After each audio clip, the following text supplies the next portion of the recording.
Hi Year Fours, it is nearly half term. Um, these weeks have flown by, and that is just because you've all been working so hard, looking after each other from a distance. I miss you all so much and would love to just have you back in the classroom like normal. So fingers crossed that we get there soon. But well done, you should be really proud of yourselves. I think you deserve a week off, so have a fantastic half term. Rest up, spend time with your family, get outdoors if the weather allows, and make the most of that break, won't you? Well done for Stars of the Week this last week. Chase, your art was incredible. I was really impressed with your sketching techniques. It looked just like the other half of the face that was printed. It was amazing. Lots of you did a great job with those, so well done. We've got some great artists in our class. And well done to Hugo for just being so enthusiastic with your learning, keen to share what you've been doing, making sure you're keeping up what you can. It's been lovely to see, so well done to you boys. A little bit about our work for this week. In English, we are finally at the point of writing our stories, which I know lots of you are desperate for. Obviously, there's more detail on the overview in Google Classroom, but we're going to use Monday just to put together the plan for our story and decide on the changes that you're going to make, but remember some things do have to stay the same. And then you kind of have the rest of the week to write your story. I don't want you to rush it, feel you've got to do it in one session. Spread it out, take your time, make sure you're proofreading and editing your writing. Just like we would do in class, every time you write a paragraph, read back over it. Does it make sense? Have I used the best words? Have I rushed through the event, or have I used lots of detail? Have I used exciting words? Have I got the right punctuation? Do I need to check a spelling? We do these things in school all the time with our writing, so I know you're great at them. So just take your time, okay? I'd rather your story be slightly shorter, but really well thought out and detailed than rushing through just to write pages and pages. But I do really look forward to reading those at the end of the week. Our maths is kind of getting towards the end of our kind of shape and space area. We are going to be looking at symmetry and coordinates, kind of 2 days on each with an investigation at the end. The activities have been quite hard to make accessible for at home this week, so some will require printing or do the best you can to sort of do bits on paper. It's just one of those things that's not very easy to set online, but I have where I can. And there are some input videos to help you understand that coming later on in the week. Lots of you asked for a P challenge. That's been a big talk this last week. So I thought, actually, with the sad news of Captain Sir Tom Moore passing, let's make our P challenges related to him. Obviously, he raised loads of money, an incredible amount of money, from doing his 100 laps around his garden. So I thought you could have a go at setting yourself a challenge. It might be that you do 100 of something, or it might be slightly different. It depends on what sort of activity you want to do. But I've asked that if on Monday you post on our stream what your challenge for the week is going to be, because by writing it down, it makes it so much easier to actually achieve it, because it gives it a kind of purpose, and sharing it as well really helps. I find I have to do that when I set myself different goals. I write them down so I know that they're there to remind me.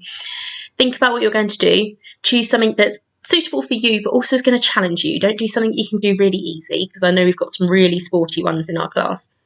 And good luck with those. I'm going to join in too.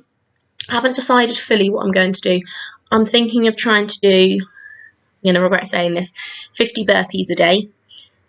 So although it's not 100 a day, it will add up way over 100 by the end of the week. I'm also really keen to get out running again, so I might try and do some running for this challenge, or I might save that to start in half term when there's a bit more time. So I will have a little think of that and let you know what I'm going to do. But good luck with those. I cannot wait to see what you get up to. So obviously other areas on there as well. I have set another TT Rockstars tournament as requested by you. Some of you wanted to do boys versus girls again. Some wanted to challenge a year group. So I thought to change it up, I've gone for a year group, and we're going to be challenging year 6. Don't worry that they're older, because we can still beat them. Okay, so make sure you're playing lots. Make sure we win. So that will start on Monday through to Friday. Another thing is, I don't know if you remember, just before Christmas we set a reading challenge. With everything that went on, we thought it was really tricky, because some of you brought things back who have been back in school, some of you haven't, so you haven't had that opportunity. So we've set a new date for them to come in. I will post on the blog to check. I'm pretty certain it's the 12th of February that we're going to say for them to be in, but I'll also post that on our blog. If you've completed them before and you've just had it waiting to bring back in, perhaps upload a photo or upload it in one way to our Google Classroom. If you need a new sheet and you didn't do it before but now want to have a go, you can. If you've done part of it and want to use this next bit of time to try and do a few more of them, you can. We didn't want it to go completely discarded, but we know it's been tricky, but we thought actually some of you worked really hard on that. So we will collect them in. There will be prizes. We will be looking at who does the best in each class. So more on that to follow. But let me know if you've lost your sheet, need a new one, and I can put that up on our Google Classroom for you to access. I thought just last thing, I thought I'd share a little bit about what I've been reading. I know some of you perhaps have finished books and are looking for new things to read. Try and keep up that daily reading, okay? It's really good for you. It's also a nice switch off time. And I'd love to hear, perhaps you could post under this video post on our Google Classroom what things you've been reading, because sometimes it can inspire others. So I got for Christmas, you know I'm a Harry Potter fan. I've slowly been collecting the picture versions of the Harry Potter books. They're incredible. Quite heavy to read, but they've got these beautiful, I'll try and show you, some really beautiful illustrations in them. As it goes through, it's got pictures of the characters and things like that. So it makes for bigger books, but they're really lovely to read. So I got the Goblet of Fire. I've slowly been collecting them. I got this one for Christmas. I thought, actually, I need to read them. So I started at the beginning, over the Christmas holidays. I read Harry Potter and Philosopher's Stone.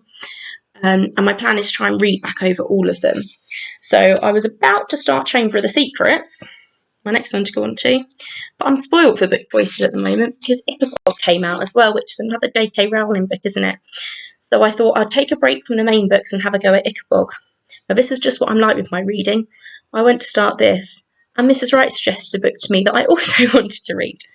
So I've put the main Harry Potters on hold for the moment. I am going to get back to Ichabod. I know, Poppy, we've been talking about it. You've already managed to whiz through it. And I'm desperate to get this read over half term so we can share about it. And perhaps this is one we could have in class. But Mrs. Wright talked to me about a book that I was like, oh, that sounds like an amazing read. So she has shared this book with me and lent it to me. It's called Nala's World. And this is all about somebody from Scotland who decided to cycle around the world. Which is crazy enough as it is, but then he met a stray kitten that had been abandoned or something along his way, and this kitten just wouldn't leave him alone, and he didn't want to leave it. He was going to take it to the vets, but they kind of built this really lovely companionship. So this kitten travelled around with him, and still lives with him now, and it's a really beautiful read. It's just been just what I need at the moment, about his travels around the world, also taking little Nala with him. So I'm reading this one at the moment because Mrs. Wright's lent it to me, which is really lovely. But then I'm going to get back to my Harry Potter collection soon. So I've got lots of books I try and read before I go to sleep, but sometimes I'm that sleepy that I can't. So I'm trying to make it happen, even if it's just a chapter a night, and actually it helps me sleep. So let me know what you've been reading. I'd love to hear. Perhaps tell us a little bit about the books, if you've come across any new books, because lots of us read the same ones and it might be quite nice to find some new ones. Put them on our stream, won't you? Have a great week, Year 4s. I look forward to your PE challenges, your amazing work as always. And we're on that countdown to half term. Have a wonderful week, and I will see you soon, hopefully. Bye.